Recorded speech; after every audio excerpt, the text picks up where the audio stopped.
नमस्ते बच्चों। मैं मनीषा गोखले आशीष हिंदी क्लासेस में आप सभी का स्वागत है। आज हम पढ़ने वाले हैं आपकी पूरक पुस्तक संचयन भाग 1 से पाठ 3 कल्लू कुम्हार की ऊनाकोटी। यह एक यात्रा वृतांत है जिसे लिखा है के विक्रम सिंह जी ने। के विक्रम सिंह जी एक लेखक, निर्माता और निर्देशक भी रहे हैं जिन्होंने अनेक डॉक्यूमेंट्री फिल्मों का निर्माण किया है। और कल्लू कुम्हार की ऊनाकोटी उनकी त्रिपुरा यात्रा का वृतांत है। तो चलिए शुरू करते हैं। इस पाठ में आए कठिन शब्दों के अर्थ मैं यहाँ दे रही हूँ ताकि पाठ को समझने में आसानी हो। कल्लू कुम्हार की ऊनाकोटी। ऊनाकोटी शब्द का अर्थ है 1 करोड़ से एक कम। ऊनाकोटी त्रिपुरा का एक छोटा सा स्थान है जहाँ पर एक दंत कथा प्रचलित है कि कल्लू नामक कुम्हार ने एक दिन में 1 करोड़ से एक कम शिवलिंगों का निर्माण किया। यह कथा क्या है, लेखक वहाँ कैसे पहुँचा, चलिए पाठ को पढ़कर जानते हैं। ध्वनि में यह अद्भुत गुण है कि एक क्षण में ही वह आपको किसी दूसरे समय संदर्भ में पहुंचा सकती है। तो लेखक यहाँ पर ध्वनि या साउंड के अद्भुत मतलब अनोखा, तो ध्वनि या साउंड के अनोखे गुण के बारे में बता रहा है कि कई बार अगर हमें कोई साउंड सुनाई देता है तो हमें अपने पुराने समय की कोई बात याद आ जाती है जब हमें वैसी ही ध्वनि सुनाई दी थी। तो वह हमें दूसरे समय संदर्भ में मतलब पुरानी घटना की याद दिला देती है। मैं उनमें से नहीं हूँ जो सुबह 4 बजे उठते हैं, 5 बजे तक तैयार हो लेते हैं और फिर लोधी गार्डन पहुंचकर मकबरों और मेम साहबों की सोहबत में लंबी सैर पर निकल जाते हैं। तो राइटर अपने बारे में यहाँ बता रहा है कि उसे सुबह जल्दी उठना अच्छा नहीं लगता है। वो उन लोगों जैसा नहीं है जो सुबह 4 बजे उठकर 5 बजे रेडी हो जाते हैं और अपने पार्टनर के साथ या अपनी पत्नियों के साथ लोधी गार्डन में मकबरों के बीच में घूमते रहते हैं। सोहबत मतलब साथ। मैं आम तौर पर सूर्योदय के साथ उठता हूँ, अपनी चाय खुद बनाता हूँ और फिर चाय और अखबार लेकर लंबी अलसाई सुबह का आनंद लेता हूँ। आमतौर पर मतलब usually, most of the time. तो राइटर बता रहा है कि मोस्ट ऑफ द टाइम वो सूरज उगने के बाद ही उठता है और चाय बनाता है खुद अपनी, और फिर चाय और न्यूज़पेपर लेकर वो लंबे समय तक आलसाई सुबह का मतलब आलस से भरी सुबह का मज़ा लेता है, आनंद लेता है। अक्सर अखबार की खबरों पर मेरा कोई ध्यान नहीं रहता। यह तो सिर्फ दिमाग को कटी पतंग की तरह यूं ही हवा में तैरने देने का एक बहाना है। तो राइटर यहाँ पर यह भी बात क्लियर कर रहा है कि जब वो अखबार लेकर बैठता है तो मोस्ट ऑफ द टाइम वो अखबार की खबरों को नहीं पढ़ता है। बस ये एक तरीका है उसका कि अपने माइंड को थोड़ी देर के लिए रिलैक्स करने का, माइंड को शांत करने का और माइंड को फ्री रखने का। तो वह अपनी दिमाग को एक कटी पतंग की तरह यूं ही फ्री करके छोड़ देता है कि वो जो चाहे वह विचार करे। दरअसल इसे कटी पतंग योग भी कहा जा सकता है। इसे मैं अपने लिए काफ़ी ऊर्जादायी पाता हूँ। तो वह इस बात को एक मेडिटेशन, एक योगा की तरह मानता है और उसे कटी पतंग पतंग योगा का नाम दे रहा है। वास्तव में इस फ्री टाइम में वह अपने माइंड को रिलैक्स करता है, मेडिटेशन या ध्यान करता है और वह कहता है कि यह उसके लिए बहुत ज़्यादा ऊर्जादायी मतलब एनर्जी देने वाला, ऊर्जा देने वाला होता है। मतलब जब वो ऐसे फ्री बैठकर अखबार हाथ में लेकर अपने मन को फ्री छोड़कर बैठता है। और मेरा दृढ़ विश्वास है कि संभवतः इससे मुझे एक और दिन के लिए दुनिया का सामना करने में मदद मिलती है। एक ऐसी दुनिया का सामना करने में जिसका कोई सिर पैर समझ पाने में मैं अब खुद को असमर्थ पाता हूँ। तो राइटर इस बात में विश्वास करता है कि ये जो अखबार पढ़ते समय वह मेडिटेशन करता है, अपने माइंड को रिलैक्स छोड़ देता है, इससे जो उसे एनर्जी मिलती है उससे वो अपना दिन भर का काम कर पाता है, दुनिया को फेस कर पाता है, वर्ल्ड को फेस कर पाता है। उसे बहुत हेल्प मिलती है इस मेडिटेशन से, क्योंकि उसे लगता है ये जो दुनिया है उसे समझना उसके लिए बहुत ही मुश्किल है, वह अपने आप को असमर्थ पाता है, मतलब कैपेबल नहीं पाता है कि वह दुनिया को समझ सके। और इसलिए ऐसी दुनिया में काम करने के लिए जो एनर्जी उसे चाहिए वह उसे मॉर्निंग मॉर्निंग अखबार पढ़ते समय अपने माइंड को रिलैक्स करके मिलती है। अभी हाल में मेरी इस शांतिपूर्ण दिनचर्या में एक दिन खलल पड़ गया। तो राइटर बता रहा है कि हर दिन का उसका ये शांति से भरा, मतलब बहुत ही रिलैक्स्ड रूटीन है, जिसमें कि एक दिन खलल, खलल मतलब डिस्टरबेंस, बाधा, डिस्टरबेंस आ गया। डिस्टरबेंस क्या हुआ कि उस दिन वह अपना नॉर्मल नहीं उठा, बल्कि मैं जगा एक ऐसी कान फाड़ू आवाज़ से जो तोप दगने और बम फटने जैसी थी। गोया जॉर्ज डब्ल्यू बुश और सद्दाम हुसैन की मेहरबानी से तीसरे विश्व युद्ध की शुरुआत हो चुकी हो। तो जो राइटर है उसकी उस दिन नींद किस कारण से खुली? एक बहुत ही तेज आवाज़ से, जो कि कान फोड़ू मतलब कान को फाड़ देने वाली, इतनी तेज कि मतलब कान फट जाए ऐसी आवाज़ थी। और उसे क्या लगा जैसे कि कोई तोप चला रहा हो या बम फट गया हो कहीं। और उसे ऐसा लगा मानो जॉर्ज डब्ल्यू बुश और सद्दाम हुसैन के बीच में आपस में तनातनी हो गई है, झगड़ा हो गया है, और जिससे तीसरा वर्ल्ड वार शुरू हो चुका हो, ऐसी आवाज़ उसे लगी। फिर उसने क्या कहा? खुदा का शुक्र है कि ऐसी कोई बात नहीं थी, पर ईश्वर की यह कृपा थी, दया थी भगवान की कि थर्ड वर्ल्ड वार शुरू नहीं हुआ था। दरअसल यह तो महज स्वर्ग में चल रहा देवताओं का कोई खेल था, जिसकी झलक बिजलियों की चमक और बादलों की गरज के रूप में देखने को मिल रही थी। तो एक्चुअल में क्या हो रहा था? उस समय बहुत तेज बादलों की गड़गड़ाहट सुनाई दे रही थी और बिजली की चमक दिखाई दे रही थी, जिसे राइटर ने क्या बोला? स्वर्ग में, मतलब हेवन में भगवान जैसे कोई खेल खेल रहे हों। मैंने खिड़की के बाहर झांका। आकाश बादलों से भरा था, जो सेनापतियों द्वारा त्याग दिए गए सैनिकों की तरह आतंक में एक दूसरे से टकरा रहे थे। मतलब बाहर बारिश जैसा मौसम हो गया था और बादल गहरा रहे थे। इसलिए उसने जब खिड़की से बाहर देखा तो उसे आसमान में ढेर सारे बादल दिखे, जो बहुत तेजी से चल रहे थे। और उसे ऐसा लगा जैसे कोई सेनापति, मतलब जो आर्मी चीफ होता है, अगर वो अपनी आर्मी में से कुछ आर्मी पर्सन को या सेना के सैनिकों को निकाल दे, तो वो सैनिक डर के कारण, आतंक मतलब भय या डर के कारण, इधर उधर दौड़ते रहेंगे और वो एक दूसरे से जैसे टकरा रहे हों। विक्षिप्तों की तरह आकाश को भेद भेद देने वाली तड़ित के अलावा जाड़े की अल सुबह का ठंडा भूरा आकाश भी था। मतलब पागलों की तरह जो बिजली की आवाज़ थी जो आकाश को जैसे भेद देगी, उसके अलावा ठंड का मौसम था और उसकी अल सुबह मतलब तड़के की बिल्कुल सुबह का ठंडा भूरा आकाश भी था, जो ऐसा लग रहा था जो प्रकृति के तांडव को, जो प्रकृति ऐसा भयंकर रूप दिखा रही है, उसके लिए एक अच्छा बैकग्राउंड बना रहा हो, जो प्रकृति के तांडव को एक पृष्ठभूमि मुहैया करा रहा था। मतलब एक अच्छा बैकग्राउंड बन रहा था, और जिसमें जब बिजली चमक रही थी या बादलों की गड़गड़ाहट हो रही थी तो लेखक को बहुत डरावना लग रहा था, या किसी को भी वह जो आसमान का रूप है वह डरावना लगेगा। इस तांडव के गर्जन तर्जन ने मुझे 3 साल पहले त्रिपुरा में उनाकोटी की एक शाम में पहुंचा दिया। तो राइटर कह रहा है कि ये जो साउंड उसे आ रहे थे, ये जो आवाज़ आ रही थी बादलों को गड़गड़ाहट की, बिजली की चमकने की, जिससे कि डर भी लग रहा था, तो राइटर को 3 साल पहले त्रिपुरा में जब वो उनाकोटी गया था, वहाँ की एक शाम की याद आ गई।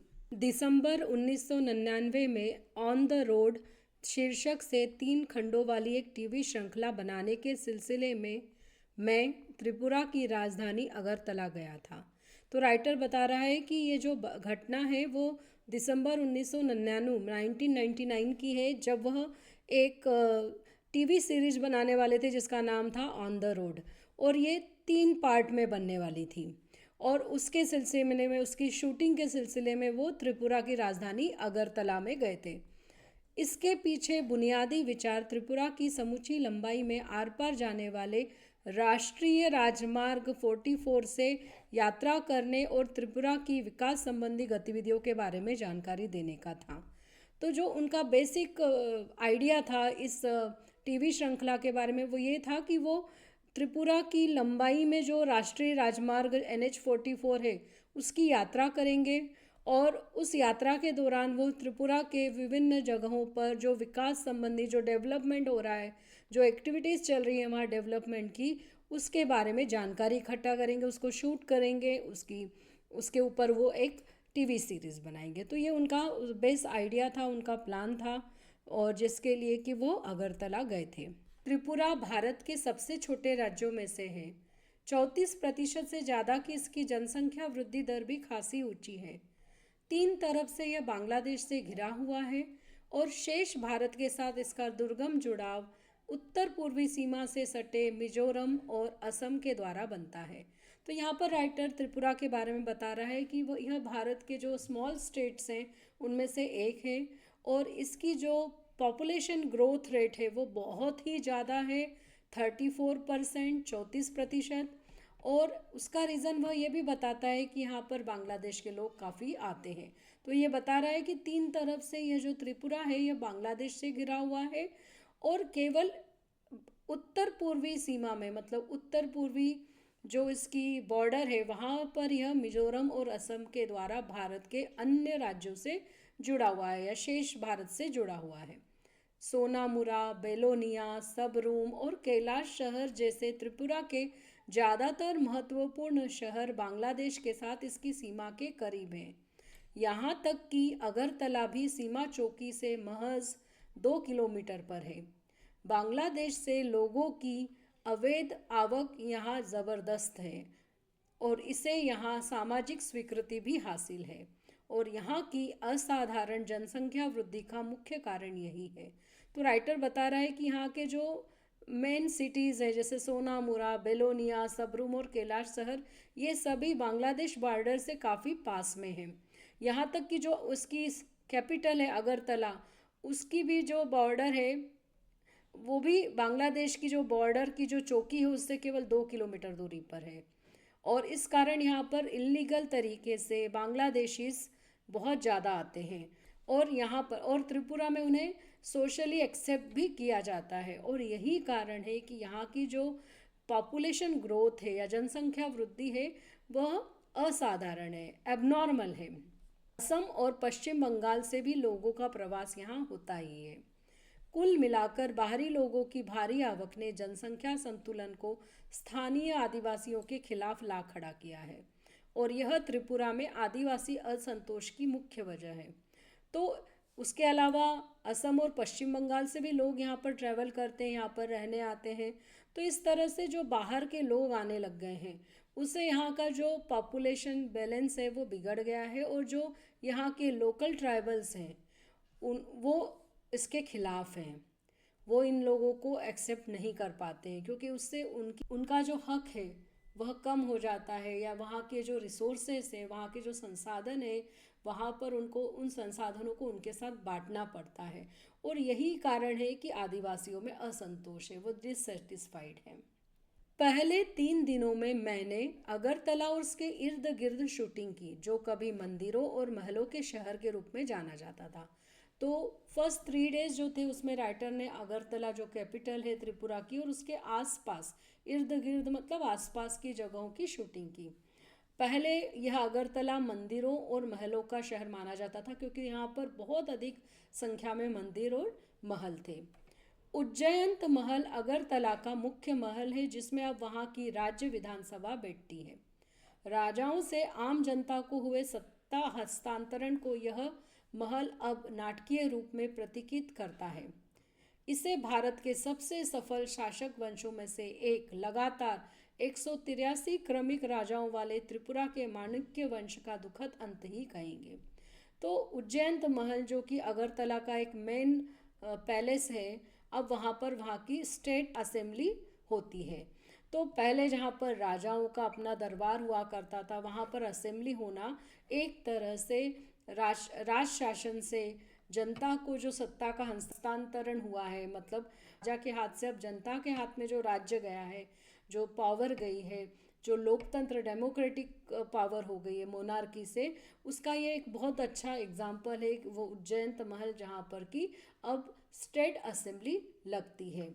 और भारत में जो जितने भी सक्सेसफुल राजा हुए हैं, जो शासक वंश हुए हैं, उनमें से एक यहाँ का माणिक्य वंश है जिसके लगभग 183 राजाओं ने त्रिपुरा में राज किया, और उसके बाद में अब त्रिपुरा भारत का एक हिस्सा बनकर लोकतांत्रिक प्रणाली से चलाया जा रहा है।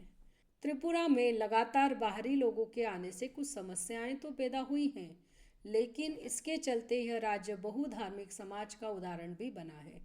तो पहली बात राइटर ये बता रहा है कि त्रिपुरा में इतने सारे लोग बाहर से आए हैं, बांग्लादेश से आए हैं, असम से आए हैं, पश्चिम बंगाल से आए हैं, तो उसके कारण बहुत सारी प्रॉब्लम्स क्रिएट हो गई हैं। लेकिन उसके साथ साथ अलग अलग धर्मों के लोगों के आने के कारण यहाँ पर बहुधार्मिक समाज मतलब कॉस्मोपॉलिटन स्टेट बन गया है। यहाँ पर अलग अलग धर्म और जाति के लोग रहने लगे हैं। त्रिपुरा में 19 अनुसूचित जाति और विश्व के चारों बड़े धर्मों का प्रतिनिधित्व मौजूद है। तो त्रिपुरा में 19 अनुसूचित जातियां हैं, शेड्यूल कास्ट है, और उसके अलावा विश्व के जो चारों मुख्य धर्म हैं उन सभी के लोग यहाँ पर उपस्थित हैं। अगरतला के बाहरी हिस्से पेचारथल में मैंने एक सुंदर बौद्ध मंदिर देखा।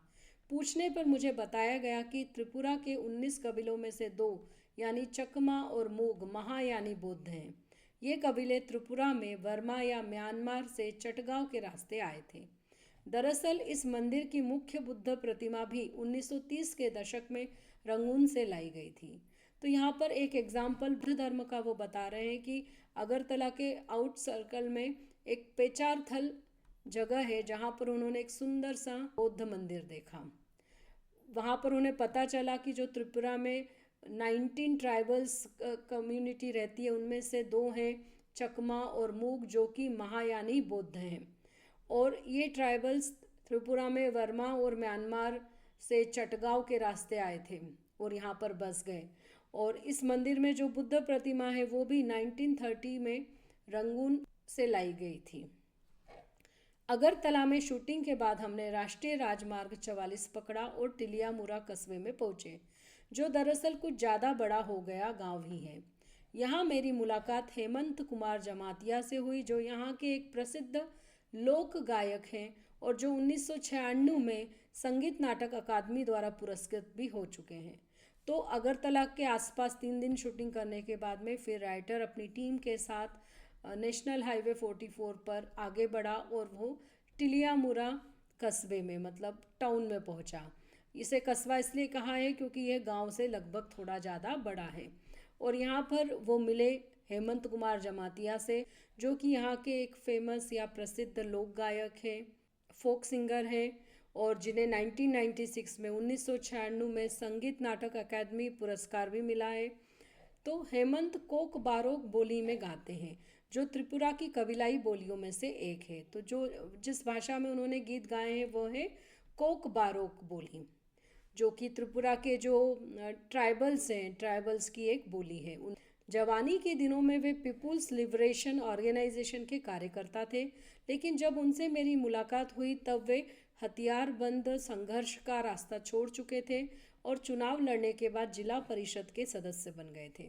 तो जब वो यंग थे हेमंत जी, तब वो पीपुल्स लिबरेशन ऑर्गेनाइजेशन के एक सदस्य थे, और तब वो एक आतंकवादी या नक्सलाइस्ट थे जो कि हथियारों के द्वारा अपने अधिकारों के लिए लड़ रहे थे। पर जब राइटर की उनसे मुलाकात हुई तब उन्होंने सरेंडर कर दिया था, इस संघर्ष का रास्ता छोड़ दिया था, और साथ ही वो चुनाव लड़कर जिला परिषद के मेंबर या सदस्य भी बन गए थे। जिला परिषद ने हमारी शूटिंग यूनिट के लिए एक भोज का आयोजन किया। यह एक सीधा साधा खाना था जिसे सम्मान और लगाव के साथ परोसा गया। वहाँ की जो जिला परिषद थी उन्होंने उनकी शूटिंग यूनिट के लिए एक लंच का आयोजन किया, मतलब उनके लिए लंच रखा, भोजन रखा, और वो भी सिंपल ट्रेडिशनल खाना था और उसको बहुत ही रिस्पेक्ट के साथ और प्यार के साथ सर्व किया गया, परोसा गया। उसमें किसी भी तरह की दिखावेबाजी नहीं थी। तो भारत की मुख्य धारा में आई मुंहजोर और दिखावेबाज संस्कृति ने अभी त्रिपुरा के जनजीवन को नष्ट नहीं किया है। तो यहाँ पर राइटर बता रहा है कि वो फूड बिल्कुल स्टार्टर से लेकर स्वीट तक इस तरह से नहीं था, वो ट्रेडिशनल खाना था, बहुत पारंपरिक भोजन था। तो दिखावे की संस्कृति वहाँ पर नहीं आई थी, सामान्य ढंग से बिठाकर परोसा गया था खाना। भोज के बाद मैंने हेमंत कुमार जमातिया से एक गीत सुनाने का अनुरोध किया और उन्होंने अपनी धरती पर बहती शक्तिशाली नदियों, ताजगी भरी हवाओं और शांति का एक गीत गाया। तो खाना खाने के बाद में जब राइटर ने उन्हें रिक्वेस्ट की, एक गाना सुनाने की अनुरोध किया, मतलब प्रार्थना की, तो उन्होंने अपनी धरती पर जो शक्तिशाली नदियाँ बह रही हैं, जो ताजगी भरी हवा है और जो शांति है, उससे संबंधित एक गीत सुनाया। त्रिपुरा में संगीत की जड़ें काफ़ी गहरी प्रतीत होती हैं। गौरतलब है कि बॉलीवुड के सबसे मौलिक संगीतकारों में से एक एस.डी. बर्मन त्रिपुरा से ही आए थे। दरअसल वे त्रिपुरा के राज परिवार के उत्तराधिकारियों में से एक थे। तो राइटर बता रहा है कि त्रिपुरा में ये जो म्यूज़िक है वो इसकी जड़ों में ही है, रूट में ही है। जो बॉलीवुड के जो मेन म्यूज़िक डायरेक्टर्स हैं उनमें से एक जो एस.डी. बर्मन है, वे भी त्रिपुरा से ही आए थे और एक्चुअली वो त्रिपुरा के जो राज परिवार है उसके ही उत्तराधिकारी थे। टिलियामुरा शहर के वार्ड नंबर 3 में मेरी मुलाकात एक और गायक मंजू ऋषिदास से हुई। ऋषिदास मोचियों के एक समुदाय का नाम है, लेकिन जूते बनाने के अलावा इस समुदाय के कुछ लोगों की विशेषज्ञता थाप वाले वाद्यों जैसे तबला और ढोल के निर्माण और उनकी मरम्मत के काम में भी है। तो टिलियामुरिया का जो शहर है, जो कस्बा है, जो टाउन है, उसके वार्ड नंबर 3 में राइटर ने एक और सिंगर मंजू ऋषिदास से मुलाकात की, उनसे बात की। तो जो ऋषिदास है यह मोचियों का एक कम्युनिटी है जहाँ पर कि वो जूते वगैरह बनाने का काम करते, पर उसके साथ ही वो एक्सपर्ट होते हैं थाप वाले वाद्यों के निर्माण में, उन्हें बनाने में, जैसे तबला हुआ, ढोल हुआ, उसको बनाने में या उसकी मरम्मत करने में, रिपेयर वर्क में वो बहुत एक्सपर्ट होते हैं इस कम्युनिटी के लोग। और मंजू ऋषिदास एक आकर्षक महिला थी और रेडियो कलाकार होने के अलावा नगर पंचायत में अपने वार्ड का प्रतिनिधित्व भी करती थी। तो वो ना केवल एक रेडियो आर्टिस्ट थी, उसके साथ साथ वो नगर पंचायत में अपने वार्ड की लीडर भी थी। वो निरक्षर थी, लेकिन अपने वार्ड की सबसे बड़ी आवश्यकता यानी स्वच्छ पेयजल के बारे में उन्हें पूरी जानकारी थी। नगर पंचायत को वह अपने वार्ड में नल का पानी पहुंचाने और इसकी मुख्य गलियों में ईंटें बिछाने के लिए राजी कर चुकी थी। तो भले ही वो पढ़ी लिखी नहीं थी, पर उनको व्यवहारिक नॉलेज बहुत था और वो जानती थी कि उनके वार्ड की सबसे बड़ी नीड क्या है, आवश्यकता क्या है, जो है कि स्वच्छ पेयजल, साफ पानी। और उन्हें उसका पूरा अवेयर थी वो उस बारे में, अपने एरिया में क्या क्या प्रॉब्लम है उसके बारे में। और उसके लिए उन्होंने नगर पंचायत को इन्फॉर्म भी किया था कि उनके वार्ड में नल का पानी पहुंचाया जाए और साथ ही उनकी जो कच्ची गलियां हैं उनमें ईंटें बिछाई जाए, उसके लिए भी उन्होंने नगर पंचायत को तैयार कर लिया था। हमारे लिए उन्होंने 2 गीत गाए और इसमें उनके पति ने शामिल होने की कोशिश की, क्योंकि मैं उस समय उनके गाने की शूटिंग भी कर रहा था। गाने के बाद वे तुरंत एक गृहिणी की भूमिका में भी आ गई और बगैर किसी हिचक के हमारे लिए चाय बनाकर ले आई। मैं इस बात को लेकर आश्वस्त हूँ कि किसी उत्तर भारतीय गांव में ऐसा होना संभव नहीं है, क्योंकि स्वच्छता के नाम पर एक नए किस्म की अछूत प्रथा वहाँ अब भी प्रचलन में है। तो राइटर बता रहा है कि उनके लिए उन्होंने 2 गीत गाए और उसमें उनके हस्बैंड ने, उनके पति ने भी साथ दिया और राइटर उस समय उनके गाने की शूटिंग कर रहा था। गाने के तुरंत बाद जो कलाकार हैं, जो मंजू हैं, वो एक गृहिणी, एक हाउसवाइफ की रोल में आ गई और उन्हें जल्दी से जाकर बिना किसी हेजिटेशन के चाय बनाकर वो लेकर आई सबके लिए। तो राइटर यहाँ पर बता रहा है कि उसे पूरा विश्वास है कि अगर ऐसा कुछ उत्तर भारत के किसी गांव में होता, यह पॉसिबल नहीं था कि कोई मोची संप्रदाय की महिला चाय बनाकर पिलाती, क्योंकि वहाँ पर स्वच्छता के नाम पर ऐसे लोगों के साथ अस्पृश्यतापूर्ण या अछूत जैसा व्यवहार किया जाता है। त्रिपुरा में हिंसाग्रस्त मुख्य भाग में प्रवेश करने से पहले अंतिम पड़ाव टिलियामुरा ही है। राष्ट्रीय राजमार्ग 44 पर अगले 83 किलोमीटर यानी मनु तक की यात्रा के दौरान ट्रैफिक सीआरपीएफ की सुरक्षा में काफिलों की शक्ल में चलता है। तो राइटर बता रहा है कि टिलियामुरा तक यहाँ पर हिंसा नहीं होती है, पर इसके आगे का जो एरिया है त्रिपुरा का, वहाँ पर हिंसा बहुत ज़्यादा है। और वहाँ पर अगर आपको ट्रैवल करना है तो आपके साथ ट्रैफिक सीआरपीएफ की आपको पूरी कस्टडी मिलती है और उनके ग्रुप के साथ ही आपको ट्रैवल करना पड़ता है। तो अगले जो 83 किलोमीटर थे, यानी मनु जो प्लेस तक उन्हें जाना था, उस यात्रा के दौरान ट्रैफिक सीआरपीएफ की सुरक्षा उन्हें मिली। मुख्य सचिव और आईजी सीआरपीएफ से मैंने निवेदन किया था कि वे हमें घेरेबंदी में चलने वाले काफिले के आगे आगे चलने दें। थोड़ी नानुकुर के बाद वे इसके लिए तैयार हो गए, लेकिन उनकी शर्त यह थी कि मुझे और मेरे कैमरामैन को सीआरपीएफ की हथियारबंद गाड़ी में चलना होगा और यह काम हमें अपने जोखिम पर करना होगा। तो यहाँ पर राइटर ने उनसे, मुख्य सचिव और आईजी सीआरपीएफ से रिक्वेस्ट की कि वो उन्हें घेरेबंदी में चलने वाले काफिले से थोड़ा आगे चलने की परमिशन दे ताकि वो प्रॉपरली अपनी शूटिंग कर सकें। पहले तो वो इसके लिए तैयार नहीं हुए, नानुकुर की नहीं नहीं बोले। फिर उसके लिए तैयार तो हो गए, पर उन्होंने कहा कि राइटर और उनके कैमरामैन को सीआरपीएफ की हथियारबंद गाड़ी में चलना होगा और यह काम बहुत रिस्की तो था, पर उन्हें वैसा करना होगा। इस शर्त पर वो तैयार हुए। काफिला दिन में 11 बजे के आसपास चलना शुरू हुआ। मैं अपनी शूटिंग के काम में ही इतना व्यस्त था कि उस समय तक डर के लिए कोई गुंजाइश ही नहीं थी। जब तक मुझे सुरक्षा प्रदान कर रहे सीआरपीएफ कर्मी ने साथ की निचली पहाड़ियों पर इरादतन रखे 2 पत्थरों की तरफ मेरा ध्यान आकृष्ट नहीं किया, तो सुबह 11 बजे उनका जो ट्रूप था, उनका जो ग्रुप था, वो चलना शुरू हुआ और राइटर सब तरफ के नज़ारों की शूटिंग कर रहा था। उतना बिजी था कि उसके माइंड में ये था ही नहीं कि कभी भी कुछ गलत हो सकता है, कभी भी कोई उन पे अटैक कर सकता है। कोई किसी तरह का डर उनके मन में नहीं था। कब तक? जब तक कि उन्हें जो सुरक्षा देने वाला एक सीआरपीएफ का जो जवान था, उसने राइटर को नहीं दिखाया कि जो निचली पहाड़ी है वहाँ पर इरादतन, मतलब वांटेडली 2 ऐसे पत्थर रखे गए हैं जिसके पीछे से वो अटैक कर सके कि। और उन्होंने बताया कि 2 दिन पहले हमारा एक जवान यही विद्रोहियों के द्वारा मार डाला गया था। तो ऐसे पत्थर जानबूझ के वहाँ पर रखे गए थे जगह जगह पर, पहाड़ियों पर, और उन पत्थरों के पीछे छिपकर जो नक्सलिस्ट थे वो सेना पर या जो आम जनता है उसके ऊपर अटैक करते थे, हमला करते थे। और उस हमले में 2 दिन पहले एक आर्मी का अफसर, एक आर्मी मैन मारा गया था। मेरी रीढ़ में एक झुरझुरी सी दौड़ गई।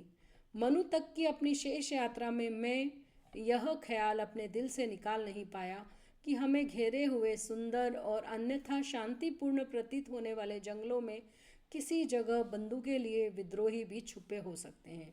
तो यह सुनकर राइटर बहुत ही ज़्यादा, मतलब उसे दुख भी हुआ और एक डर उसके शरीर में दौड़ गया। और उसके बाद में मनु तक की जो उसकी बची हुई यात्रा थी, उसमें उसके मन में से यह विचार निकला ही नहीं कि जितना वो ट्रैवल कर रहा है, वो चारों तरफ सुंदर सुंदर और इतने शांत लगने वाले जंगल हैं। उन जंगलों में किसी भी जगह पर बंदूक लेकर कोई विद्रोही, कोई आतंकवादी छिपा हो सकता है और वो कभी भी हमला कर सकता है। तो यह बात राइटर के माइंड से निकली ही नहीं। त्रिपुरा की प्रमुख नदियों में से एक मनु नदी के किनारे स्थित मनु एक छोटा कस्बा है। जिस वक्त हम मनु नदी के पार जाने वाले पुल पर पहुँचे, सूर्य मनु के जल में अपना सोना उड़ेल रहा था। तो त्रिपुरा की जितनी भी मेन रिवर्स हैं, जो मुख्य नदियां हैं, उनमें से एक नदी है मनु, और उसके पास ही एक छोटा सा गांव, एक छोटा सा टाउन है जिसका नाम है मनु। तो जब वो मनु नदी को पार कर रहे थे, ब्रिज पर थे, उस समय सूरज डूबने वाला था और सूरज की किरणें मनु नदी के जल में ऐसे लग रही थी जैसे कि उसे सोना गिर रहा हो या वो नदी सोने की हो गई हो। वहाँ मैंने एक और काफिला देखा, एक साथ बंधे हजारों बांसों का एक काफिला किसी विशाल ड्रैगन जैसा दिख रहा था और नदी पर बहा चला आ रहा था। डूबते सूरज की सुनहरी रोशनी उसे सुलगा रही थी और हमारे काफिले को सुरक्षा दे रही सीआरपीएफ की एक समूची कंपनी के उलट इसकी सुरक्षा का काम सिर्फ 4 व्यक्ति संभाले हुए थे। तो राइटर कह रहा है, जहाँ उन लोगों का काफिला, उन लोगों का ग्रुप ट्रैवल कर रहा था, वहीं उसने एक और काफिला देखा, एक और समूह देखा। वह था हजारों की संख्या में बांसों का काफिला, मतलब नदी में हजारों की संख्या में बंधे हुए बांस ट्रैवल कर रहे थे, जो एक ड्रैगन की तरह, बड़े से ड्रैगन की तरह दिख रहे थे। और उनके ऊपर भी जब सूरज की किरणें पड़ रही थी तो ऐसे लग रहा था जैसे वो जल रहे हों, लाल लाल दिखाई दे रहे थे। और राइटर कह रहा है कि कितना, मतलब विरोधाभास था, जहाँ इतने हजारों बांसों की सुरक्षा के लिए केवल 4 लोग थे जो उन्हें संभाल रहे थे। यहाँ पर राइटर के एक छोटे से ग्रुप के लिए बड़ी संख्या में सीआरपीएफ की पूरी कंपनी या पूरी टीम लगी हुई थी। तो ये एक कंट्राडिक्शन यहाँ पर राइटर ने बताया है, ये विरोधाभास बताया है कि उन बांसों को, उन बाम्बूस को बचाने के लिए केवल 4 लोग थे उनकी सुरक्षा करने के लिए, और हमारे ग्रुप को, छोटे से ग्रुप को संभालने के लिए बड़ी सी टीम थी। अब हम उत्तरी त्रिपुरा जिले में आ गए थे। यहाँ की लोकप्रिय घरेलू गतिविधियों में से एक है अगरबत्तियों के लिए बांस की पतली सीकें तैयार करना। अगरबत्तियाँ बनाने के लिए इन्हें कर्नाटक और गुजरात भेजा जाता है। उत्तरी त्रिपुरा जिले का मुख्यालय कैलाश शहर है, जो बांग्लादेश की सीमा के काफ़ी करीब है। तो अब राइटर उत्तरी त्रिपुरा के ज़िले में आ गए थे, जहाँ पर जो मेन एक्टिविटी होती है वो है अगरबत्ती के लिए इन बाम्बू से पतली पतली स्टिक्स तैयार करना, और इन्हें फिर कर्नाटक और गुजरात भेजा जाता है, जहाँ पर इनसे अगरबत्तियाँ बनती हैं। तो ये जो उत्तरी त्रिपुरा जिला है, जो डिस्ट्रिक्ट है उत्तरी त्रिपुरा, वहाँ का एक मुख्यालय है कैलाश शहर, और यह बांग्लादेश की सीमा के बहुत करीब है।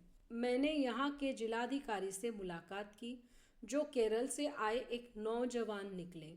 वे तेज़ तर्रार, मिलनसार और उत्साही व्यक्ति थे। तो राइटर यहाँ पर डिस्ट्रिक्ट कलेक्टर से मिला, जो कि केरल से आया हुआ एक नौजवान था, एक यंग पर्सन था, जो बहुत एक्टिव थे, बहुत मिलनसार थे, बहुत अच्छे से मिले और बहुत ही उत्साही थे, एनर्जेटिक थे। चाय के दौरान उन्होंने मुझे बताया कि टीपीएस की खेती को त्रिपुरा में, खासकर उत्तरी जिले में किस तरह से सफलता मिली है। तो चाय पीते समय उन्होंने उन त्रिपुरा में जो एक और डेवलपमेंट हुआ है, जो टरू पोटैटो सीड से जो आलूओं की खेती होने लगी है, उसके बारे में बताया कि उत्तरी ज़िले में, मतलब नॉर्थ स्टेट्स में त्रिपुरा के बहुत ही सक्सेसफुल रहा है, जहां पहले आलू की बुआई के लिए आम तौर पर पारंपरिक आलू के बीजों की ज़रूरत 2 मीट्रिक टन प्रति हेक्टेयर पड़ती है। इसके बरक्स टीपीएस की सिर्फ 2 ग्राम मात्रा ही 1 हेक्टेयर की बुआई के लिए काफ़ी होती है। तो जैसे आलू की फसल लगाने के लिए पहले 1 हेक्टेयर ज़मीन में 2 मीट्रिक टन आलू के पारंपरिक, जो ट्रेडिशनल आलू के जो सीड्स थे वो लगते थे।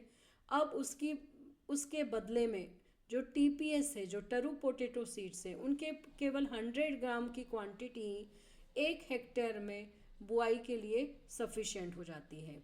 और त्रिपुरा से ये जो टीपीएस है उसका निर्यात केवल दूसरे स्टेट्स में ही नहीं होता, एक्सपोर्ट जो है वो केवल दूसरे स्टेट में, जैसे असम, मिजोरम में, नागालैंड और अरुणाचल प्रदेश में ही नहीं होता, बल्कि दूसरे देशों में भी होता है, जैसे बांग्लादेश, मलेशिया और वियतनाम में भी किया जा रहा है। कलेक्टर ने अपने अधिकारी को हमें मुराई गांव ले जाने को कहा, जहां टीपीएस की खेती की जाती है। तो साथ ही उन्होंने अपने एक ऑफिसर को कहा कि इनकी टीम को मुराई गांव में ले जाओ और वहां पर टीपीएस की खेती किस तरह से हो रही है वो दिखाओ। फिर कलेक्टर ने अचानक मुझसे पूछा, क्या आप उनाकोटी में शूटिंग करना पसंद करेंगे? यह नाम मुझे कुछ जाना पहचाना सा लगा, लेकिन इसके बारे में मुझे कोई जानकारी नहीं थी। तो फिर जो कलेक्टर साहब थे उन्होंने उनसे पूछा, राइटर से, कि क्या आपको उनाकोटी में शूटिंग करनी है, क्या आपको पसंद आएगा वहाँ जाकर शूटिंग करना? तो राइटर को ये नाम उसने पहले सुना हुआ था, उसको थोड़ा नोन लगा, लेकिन वो उसके बारे में ज़्यादा इन्फॉर्मेशन नहीं रखता था। जिलाधिकारी ने आगे बताया कि यह भारत का सबसे बड़ा नहीं तो सबसे बड़े शैव तीर्थों में से एक है। संसार के इस हिस्से में जहाँ युगों से स्थानीय आदिवासी धर्म ही फलते फूलते रहे हैं, एक शैव तीर्थ? जिलाधिकारी के लिए मेरी उत्सुकता स्पष्ट थी। जो कलेक्टर है उन्होंने उसे बताया, राइटर को, कि यहाँ पर भारत का सबसे बड़ा नहीं लेकिन सबसे बड़े जो शैव, मतलब शिव के जो तीर्थ स्थान हैं उनमें से यह एक है।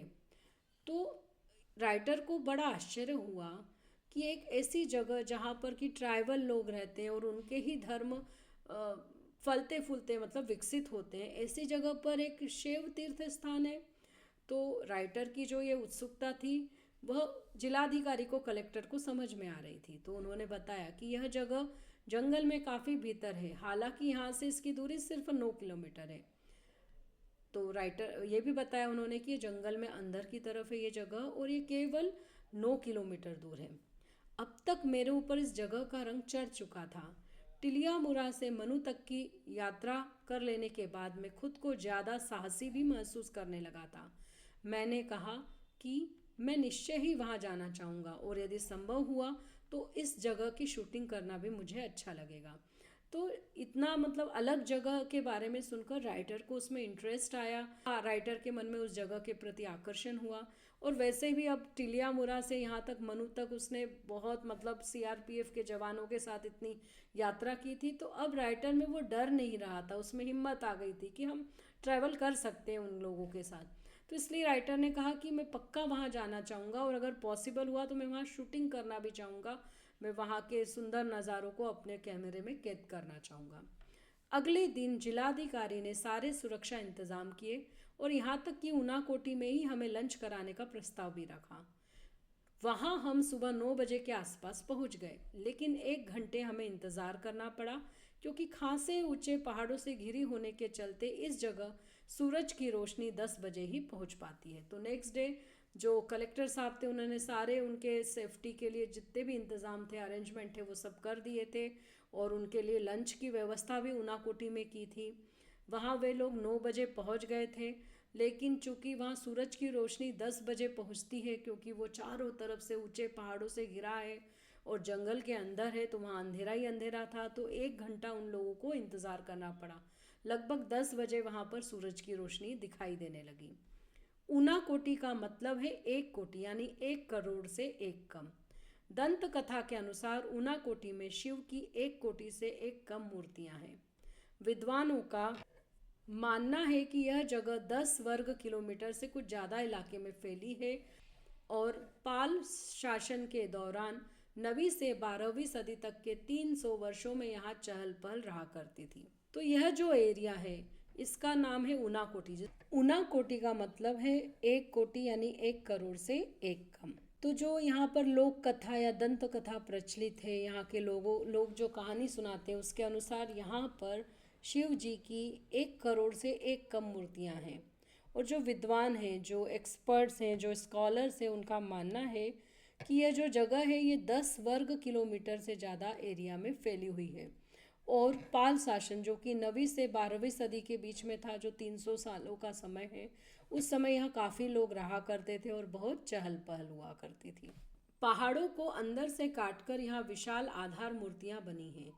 एक विशाल चट्टान ऋषि भागीरथ की प्रार्थना पर स्वर्ग से पृथ्वी पर गंगा के अवतरण के मिथक को चित्रित करती है।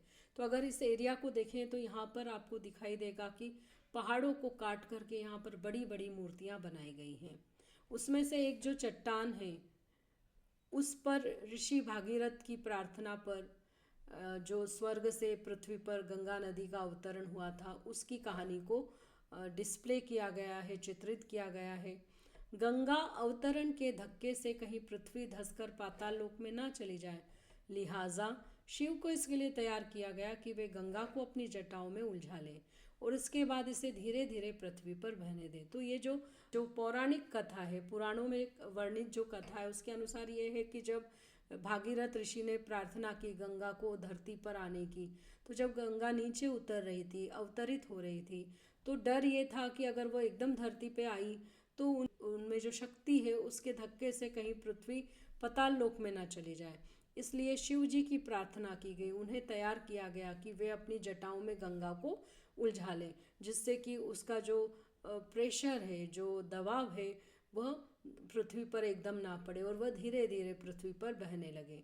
शिव का चेहरा एक समूची चट्टान पर बना हुआ है और उनकी जटाएं 2 पहाड़ों की चोटियों पर फैली हैं। भारत में शिव की यह सबसे बड़ी आधार मूर्ति है। पूरे साल बहने वाला एक जल प्रपात पहाड़ों से उतरता है, जिसे गंगा जितना ही पवित्र माना जाता है। यह पूरा इलाका ही शब्दशः देवी देवताओं की मूर्तियों से भरा पड़ा है। तो एक बड़ी सी चट्टान के ऊपर शिव का चेहरा बनाया गया है और उनकी जो जटाएं हैं, उनके जो बाल हैं, उन्हें 2 पहाड़ों की चोटियों पर फैली हुई है उनकी जटाएं। इतनी बड़ी यह आधार मूर्ति है शिव की। यह भारत की सबसे बड़ी आधार मूर्ति हम इसे मान सकते हैं। और पूरे साल यहाँ पर एक झरना, जलप्रपात बहता रहता है और इसको गंगा के जितना ही पवित्र माना जाता है, क्योंकि यहाँ पर उस गंगा के अवतरण की कहानी को दर्शाया गया है, इसलिए जलप्रपात के पानी को गंगा के जितना ही पवित्र माना जाता है। और ये जो पूरा एरिया है, अगर देखा जाए हर एक शब्द के अनुसार अगर हम देखें तो हर इस पूरे एरिया में अनेक देवी देवताओं के मूर्तियां भरी पड़ी हैं। इन आधार मूर्तियों के निर्माता अभी चिन्हित नहीं किए जा सके हैं। स्थानीय आदिवासियों का मानना है कि इन मूर्तियों का निर्माता कल्लू कुमार था। तो ये जो चट्टानों पे जो मूर्तियां बनाई गई हैं उसका निर्माता कौन है, किसने ये बनाया है, अभी इसकी पहचान नहीं हो सकी है। लेकिन यहाँ के जो लोकल आदिवासी हैं, जो लोकल ट्राइबल्स हैं, उनका मानना है कि इन सारी मूर्तियों का निर्माण या इन सारी मूर्तियों को कल्लू कुमार ने बनाया है। वह पार्वती का भक्त था और शिव पार्वती के साथ उनके निवास कैलाश पर्वत पर जाना चाहता था। पार्वती के जोर देने पर शिव कल्लू को कैलाश ले चलने को तैयार हो गए, लेकिन इसके लिए यह शर्त रखी कि उसे एक रात में शिव की 1 कोटि मूर्तियां बनानी होगी। कल्लू अपनी धुन के पक्के व्यक्ति की तरह इस काम में जुट गया। तो यहाँ के जो लोकल ट्राइबल्स हैं वो यह कहानी बताते हैं कि जो कल्लू कुमार था वो पार्वती देवी का भक्त था और वह शिव पार्वती के साथ उनके निवास, उनके रहने की जगह कैलाश पर्वत जाना चाहता था। और पार्वती ने जब आग्रह किया कि हम कल्लू को भी कैलाश ले चलें, तो शिव जी तैयार हो गए कि चलो ठीक है, कल्लू को भी हम कैलाश पर्वत ले चलेंगे। लेकिन उन्होंने एक शर्त रखी। शर्त ये थी कि उसे एक रात में शिव की 1 कोटि मतलब 1 करोड़ मूर्तियां बनानी होंगी। अब कल्लू जो पार्वती का भक्त था, अपनी धुन का पक्का था, वो मन लगाकर मूर्तियां बनाने के काम में जुट गया। लेकिन जब भोर हुई, जब सुबह हुई, तो मूर्तियां 1 कोटि से एक कम निकली। कल्लू नाम की इस मुसीबत से पीछा छुड़ाने पर अड़े शिव ने इसी बात को बहाना बनाते हुए कल्लू कुम्हार को अपनी मूर्तियों के साथ ऊनाकोटी में ही छोड़ दिया और चलते बने। क्योंकि शिव जी नहीं चाहते थे कि कल्लू उनके साथ कैलाश पर्वत पर चले, उन्हें वो मुसीबत की तरह लगता था। तो उन्हें अच्छा ही लगा कि इससे पीछा छुड़ाने का ये अच्छा कारण मिल गया है। और उन्होंने कहा कि तुमने अपनी शर्त पूरी नहीं की, तुम्हें 1 करोड़ बनानी थी, उसमें से 1 मूर्ति कम है। इसलिए शिव जी कुम्हार को वहीं उसकी मूर्तियों के साथ ऊनाकोटी में छोड़कर चले गए। इस जगह की शूटिंग पूरी करते शाम के 4 बज गए। सूर्य के ऊंचे पहाड़ों के पीछे जाते ही ऊनाकोटी में अचानक भयावना अंधकार छा गया। मिनटों में जाने कहां से बादल भी गिराए। जब तक हम अपने उपकरण समेटे, बादलों की सेना गर्जन तर्जन के साथ कहर बरपाने लगी। शिव का तांडव शुरू हो गया था, जो कुछ कुछ वैसा ही था जैसा मैंने 3 साल बाद जाड़े की एक सुबह दिल्ली में देखा और जिसने मुझे एक बार फिर ऊनाकोटी पहुंचा दिया। तो इस तरह से उस जगह की शूटिंग उन्होंने शाम के 4 बजे तक पूरी की, जब तक सूर्य ऊंचे पहाड़ों के पीछे चला गया था। धीरे से एकदम भयानक सा अंधेरा हो गया सूरज जाने के बाद, और 1 मिनट में ही अचानक से वहाँ ढेर सारे बादल घिर आए। और जब तक राइटर अपना सारा सामान इकट्ठा करता, अंदर रखता सारे अपने इंस्ट्रूमेंट्स वगैरह, तब तक बादलों की सेना गरजने बरसने लगी और तेज बारिश होने लगी। ऐसा लगा जैसे शिव तांडव कर रहे हों। और यह बिल्कुल वैसा ही था जैसा आज 3 साल बाद राइटर को ठंड की एक सुबह दिल्ली में लग रहा है और जिसने उन्हें एक बार फिर से ऊनाकोटी की याद दिला दी। अगले वीडियो में इस पाठ के प्रश्नोत्तर लेकर फिर से हाजिर होंगी। तब तक के लिए धन्यवाद।